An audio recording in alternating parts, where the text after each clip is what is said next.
welcome back to my channel. Hari ini aku mau cerita sedikit dan emang beberapa kali aku terima DM yang tanya gimana sih caranya jadi influencer. Nah, hari ini bakal aku bahas, mungkin bisa memotivasi ibu-ibu yang pengen juga mungkin ya kan jadi influencer. Oke, by the way, jangan lupa sebelumnya di like, comment, share, and subscribe dan klik loncengnya biar kalau aku upload video baru kamu nggak ketinggalan. Nah, jadi berawal dari keisengan. Dulu tuh aku kebetulan bantuin suami di pasar. Nah, kalau berangkat itu sekitar jam 7 atau setengah 8 pagi. Nah, sebelum berangkat ke pasar biasanya aku beres-beres rumah. Nah, kalau misalnya rumahnya udah rapi, aku suka foto. Itu kayak suatu kepuasan sendiri gitu ya. Jadi aku foto, terus aku waktu itu naik Gojek ke pasarnya. Nah, itu tuh sambil di jalan gitu ya, sekitar tahun 2015 kayaknya dulu, akhir tahun 2015. Nah, jadi aku sambil di jalan sambil ngepost gitu, ngepost yang tadi aku foto. Biasanya kepuasan itu datang ketika aku baru aja ganti misalnya sarung bantal sofa atau baru ganti spray gitu kan. Jadi aku suka foto, ih cantik banget ya, terus aku post. Kebetulan zaman itu belum banyak orang yang ngepost rumahnya gitu kan. Jadi bahkan mungkin baru 1-2 orang gitu. Terus aku foto dan post gitu. Terus kayak dulu tuh di pasar kayak heran gitu, ini orang ngapain ya follow, ini orang ngapain ya follow gitu. Terus kayak kebingungan sendiri, tapi justru memacu aku, oh iya, digeser-geser deh perabotnya, mungkin orang takutnya bosen ngelihatnya gitu kan. Jadi malah jadi kayak memotivasi aku untuk lebih rajin beres-beres dapur, beres-beres rumah, beres-beres kamar, dan udahannya tuh difoto gitu dan itu diposting di Instagram. Nah, kenapa tadi tiba-tiba gitu ya sebelum berangkat ke pasar bebenah rumah, terus difoto, terus di jalan itu ngeposting. Kenapa sih aku beres-beres rumah? Ya emang kewajiban ibu rumah tangga ya. Tapi selain itu karena sebelumnya aku adalah seorang pekerja kantor. Jadi dulunya itu aku customer service di salah satu provider yang notabene aku bekerja di kantor itu dari pagi sampai malam gitu kan. Jadi tiba-tiba harus terjun di pasar itu kayak nggak betah dong ya gitu. Di rumah tuh nggak betah. Jadi setiap siang tuh nge-mall, malah jadi duit tuh nggak ada gitu loh. Apa yang kita dapat langsung kita keluarin lagi buat nge-mall siangnya. Tapi dari situ aku gimana ya caranya biar betah di rumah gitu. Nah, itu awal mulanya suka mendekorasi rumah adalah mau bikin diri aku sendiri itu betah ada di rumah siang-siang gitu. Karena yang tadinya aku harus adaptasi, yang tadinya siang itu di kantor, ini ada di rumah. Gimana caranya biar betah? Nah, aku bikin rumah aku itu senyaman mungkin, baik buat diri aku sendiri maupun buat suami dan anak-anak gitu. Itu awal mulanya aku suka mendekorasi rumah kayak gitu. Sampailah banyak gitu, kayak ribuan, belasan ribu sampai puluhan ribu orang gitu kan. Jujur li waktu itu bingung banget ngapain ya gitu, kok di follow gitu. Terus ada terima DM mengajak kerjasama untuk endorsement gitu. Jujur li dulu kayak yang kaget tapi bingung gitu ya, emang nanti ngaruh nggak ya gitu. Terus karena aku masih takut gitu, takutnya nggak berpengaruh kan, kasihan si all shopnya.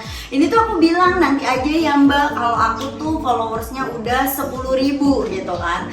Dulu tuh kepengen bangetnya 10k gitu, kayak lucu gitu ya, angkanya followers 10k gitu. Nah, aku bilang juga nanti aja mbak kalau udah 10k gitu. Nah, ternyata beneran ditungguin dan hari itu bener-bener 10k dan all shop itu bener-bener langsung DM aku lagi, mbak udah 10k boleh ya aku endorse gitu. Jadi kayak aku nggak mau sembarangan gitu terima kerjasama, walaupun dulu belum terlalu ngerti, tapi tetap nggak mau karena takutnya tidak berpengaruh. Pertama dari aku mikirin dari barang yang dia kasih harganya, dari ongkos kirimnya gitu kan, kasihan juga all shopnya kalau tidak berpengaruh gitu. Ya udah sampai akhirnya setelah endorse itu 1, 2 dan followers makin nambah, makin banyak.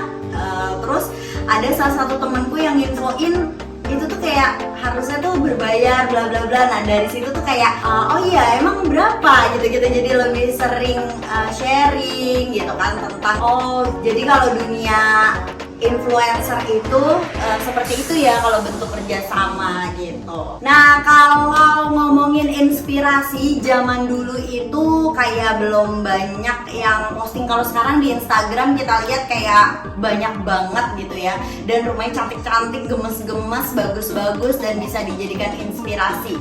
Kalau dulu kayaknya cuma rumah-rumah orang bule, jadi kita lihatnya tuh di Pinterest gitu.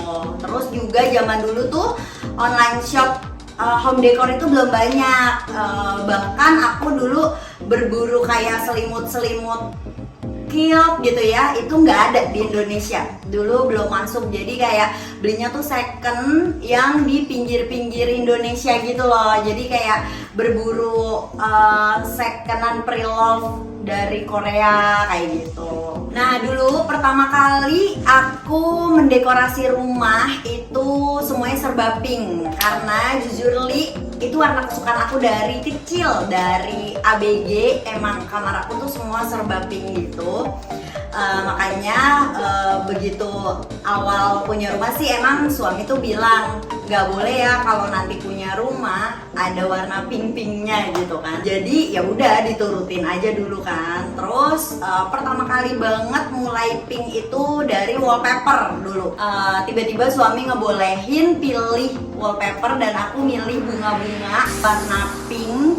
Nah dari situ kok cantik, terus suamiku jadi ngebolehin kayak taplak mejanya pink, kayak ya pokoknya kayak spray mulai pink, dan lama-lama jadi malah semuanya serba pink dan suami udah yang pasrah aja gitu kan. Nah dulu tuh aku ngambil temanya shabby, jadi shabby chic zaman 2016 itu kan emang lagi naik banget ya. Jadi kalau dulu tuh temanya itu lebih ke bunga-bunga.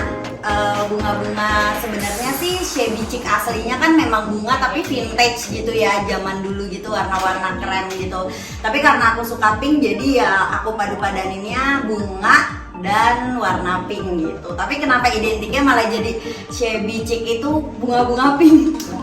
Gak juga padahal. Kalau dulu tuh banyak banget yang nyinyirin gitu, kayak anaknya cowok semua tapi kok rumahnya pink-pink gitu ya. Kembali lagi sih ya ke selera menurut aku. Selagi anak-anak, suami nggak komplain, soalnya rumah-rumah kita ya kita yang nempatin ya, itu aturan kita sendiri juga. Dan kebetulan anak-anakku juga emang masih kecil, terus cuek. Suami juga begitu ngeliat ternyata kok gara-gara rumah aku jadi banyak temen online gitu kan, jadi banyak followers ya, akhirnya dibebasin aja gitu. Jadi suamiku udah nggak komplain, malahan kayak lebih nge-support lagi.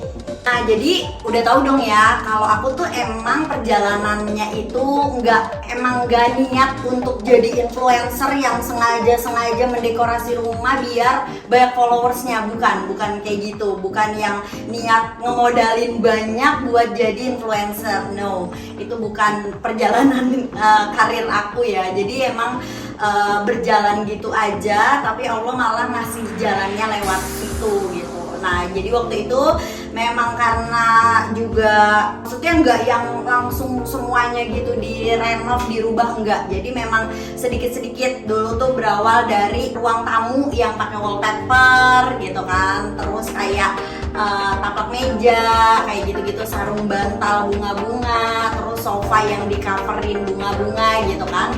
Mulai dari situ sampai akhirnya ke dapur, kitchen setnya dipakein wall sticker. Zaman itu wall sticker lagi nge-hype banget. Terus kamar aku juga gitu kan. Jadi ya memang sedikit demi sedikit, nggak langsung yang wow gitu. Jadi ngerenovnya dikit-dikit banget, ngerubahnya dikit-dikit banget, bukan renovasi ya. Terus kalau misalnya yang renovasi agak lumayan agak ngerubah banget itu 2018 kalau nggak salah, itu Januari. Nah itu mulai ngerubah yang semuanya jadi pink gitu, jadi nggak langsung wow gitu. Nah itu versi low budget banget dan bisa dicicil. Maksudnya kita pikirin dulu nih, kayak punya duit cuma 300.000 apaan ya yang mau dirubah kayak gitu. Jadi sedikit dulu gitu. Terus jadi kalau misalnya nih teman-teman nih, aku sering banget terima DM yang tanya, jadi kalau misalnya mau ikutan ngerubah rumah nih, ngerenovasi rumah, ngerubah rumah gitu, dari area mana? Nah itu bisa mungkin kayak mulai dari dari kamar dulu gitu kan, atau mungkin biar terpacu karena sering banyak temen, yaudah deh ruang tamu dulu gitu. Itu bisa banget, jadi nggak langsung semuanya. Oke guys, sampai di sini kira-kira ada nggak sih yang kepengen nih jadi influencer mungkin? Tapi sih kalau saran dari aku, nggak usah sengaja buat jadi influencer ya, karena menurut aku selain rezeki-rezekian itu juga kayak mengalir gitu aja. So thank you so much udah nonton. Jangan lupa di like, comment, share, and subscribe, dan jangan lupa klik loncengnya biar kalau aku upload video baru kamu gak ketinggalan. Bye.